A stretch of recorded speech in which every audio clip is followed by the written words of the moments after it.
Okay students, चलिए अब deal करते हैं कुछ questions on X-rays.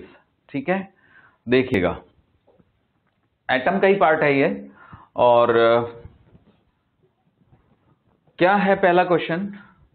N x ray tube is operating at 30 kilovolt, then minimum wavelength of the x ray coming from the tube is. तो बच्चों मैंने आपको बताया था कि लैम्डा मीन का एक फॉर्मूला है और वो है 12400 बाई वी एंगस्ट्रॉम, जहां पे वी वोल्ट में होना चाहिए। तो बस हम यही फॉर्मूला लगा लेते हैं 12400 डिवाइडेड बाई 30,000 एंगस्ट्रॉम। 1 2 1 2 2 जीरो आप कैंसिल कर सकते हैं। So we got 124 by 300 angstrom. So we can say 1.24 by 3।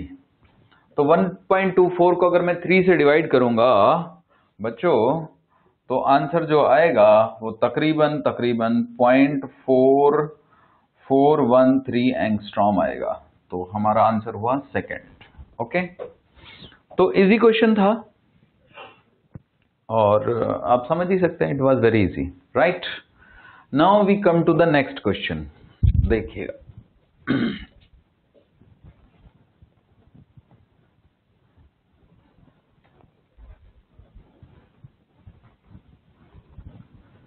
The next question is the wavelengths corresponding to K alpha line for X-ray of iron isotopes Fe54, Fe56, Fe57 are lambda 1, lambda 2, lambda 3 respectively। तो इनमें आपस में क्या relationship है?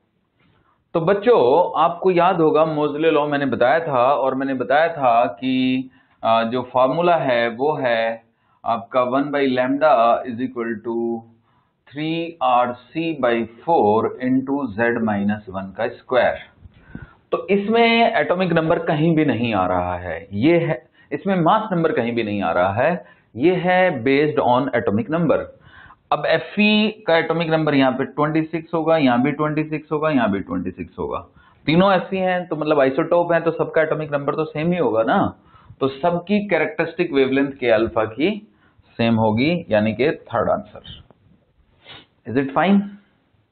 समझ गए? यानी कि आप समझ सकते हो कि कैरेक्टरिस्टिक वेवलेंथ इसको कहा क्यों जा रहा है, क्यों इसको कहा जाता है कि हाथ की लकीरों के जैसे हैं, क्यों कहा जाता है कि आयरन कोई भी होगा सबकी कैरेक्टरिस्टिक वेवलेंथ सेम ही होंगी, because they depends on Z। और जो आपकी मॉडर्न पीरियोडिक टेबल है वो भी तो Z पे डिपेंडेंट है ना। तो यही तो मेन इंपॉर्टेंट बात है कि आइसोटोप चाहे 10 होते, चाहे आयरन ऑक्साइड भी होता, तब भी कैरेक्टरिस्टिक वेवलेंथ नहीं बदलेंगी, तभी तो वो कैरेक्टरिस्टिक है। ओके, आगे बढ़ते हैं। और अब आपको बताते हैं ये एक क्वेश्चन, देखिएगा। An x ray has wavelength 0.010 angstrom, it's momentum is. बहुत ही सिंपल क्वेश्चन है, P is equal to H by lambda लगाना है। बिकॉज ये फॉर्मूला मैंने आपको बताया था कि आप कहीं भी लगा सकते हो, ये जनरल है। ठीक है, फोटोन पे लगाओ चाहे आप पार्टिकल पे लगाओ, सबके लिए वैलिड है। तो अगर मैं लिखूंगा तो 6.626 इंटू 10⁻⁻34 डिवाइडेड बाई 0.010 एंगस्ट्रॉम। तो 0.010 एंगस्ट्रॉम क्या है? तो 0.010 एंगस्ट्रॉम है 6.626 into 10⁻⁻34 can be written as 0.010 into 10⁻⁻10। तो 10⁻⁻10 से तो 10⁻⁻24 आ जाएगा। अब ये 0.01 है तो इट विल बिकम 6.626 इंटू 10⁻⁻22। अब SI यूनिट में कन्वर्ट कर लिया ना मैंने इसको मीटर में, और ये भी SI यूनिट है तो जूल सेकंड होता है ये, तो जूल सेकंड पर मीटर। बट अगर हम फाइनली कन्वर्ट करेंगे तो kg मीटर पर सेकंड ये आएगा। So the answer will be second. Easy था, बेसिकली 0.10 से डिवाइड करना है तो कोई मुश्किल तो है ही नहीं। उम्मीद है आप समझ गए।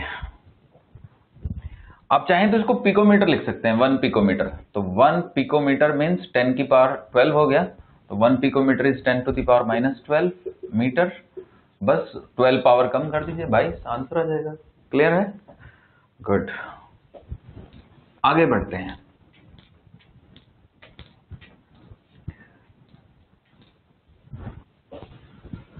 ये भी हटा देते हैं।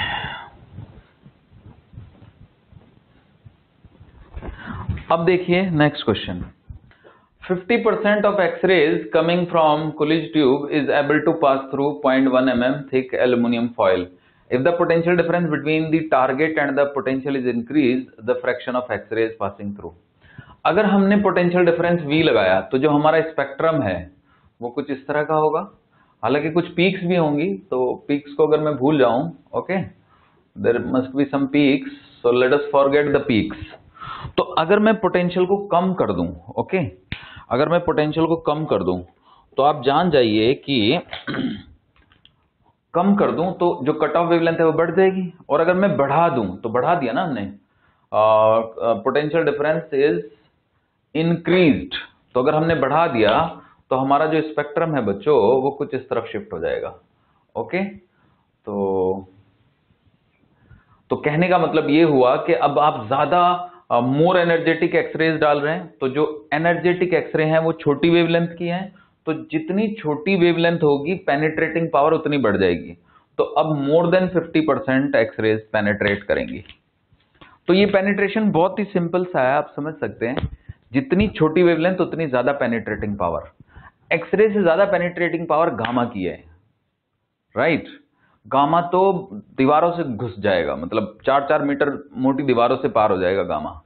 फिर एक्सरे है, अब एक्सरे में यह है कि वो हड्डियों से पार नहीं हो पाता, ठीक है, एक्सरे हड्डियों से पार नहीं हो पाता, तभी तो एक्सरे से इमेज हो जाती है, लेकिन फ्लैश से पास हो जाता है। तो अगर एक्सरे से छोटी वेवलेंथ देखेंगे, मतलब बड़ी वेवलेंथ देखेंगे, तो अल्ट्रावायलेट लाइट है, तो अल्ट्रावायलेट लाइट तो बॉडी से पार नहीं हो पाती, ठीक है।